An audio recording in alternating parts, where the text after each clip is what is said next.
दिल्ली का जो है वो कहीं ना कहीं उससे प्रभावित हो रहा है। तो दूसरा जो प्रस्ताव बैठक में हमने रखा है सबके सामने कि सीएनजी पब्लिक ट्रांसपोर्ट को एनसीआर के अंदर भी सीएनजी के ऊपर ट्रांसफर किया जाए, जिससे कि उससे जो पोल्यूशन पैदा होता है, व्हीकल पोल्यूशन, उसको रोका जा सके। तीसरा जो प्रस्ताव हमने संयुक्त बैठक में रखा है कि दिल्ली के अंदर जितनी इस तरह की औद्योगिक इकाइयां थीं जो पोल्यूटेड फ्यूल से चल रही थी, 100% हमने उसे पीएनजी में कन्वर्ट कर दिया। अन्य राज्यों को भी ये टारगेट दिया गया है, लेकिन वहां पर जिस तरह से क्लोज मॉनिटरिंग हो करके और इकाइयों के ट्रांसफर करने का जो काम है वो काफी ढीला चल रहा है।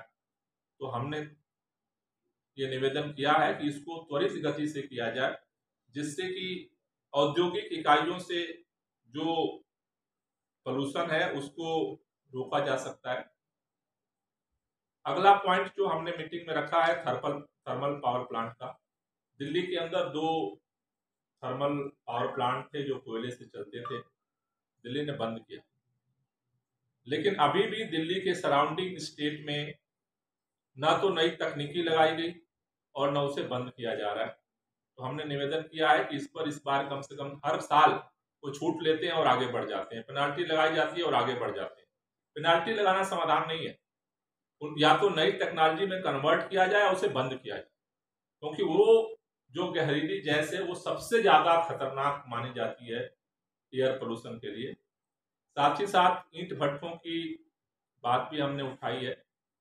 हरियाणा ने बोला है कि वो जिग जैग टेक्नोलॉजी पे वो काम कर रहे हैं, उत्तर प्रदेश में भी, लेकिन बहुत ही कम यूनिट जिग जैग टेक्नोलॉजी पे आई है, जिसको साइंटिस्टों ने रिकमेंड किया है। तो उस पर कार्रवाई अगर नहीं होती है तो फिर वो उसका जो पोल्यूशन है वो भी विंटर में दिल्ली के लोगों को और नॉर्थ इंडिया के लोगों को झेलना पड़ेगा।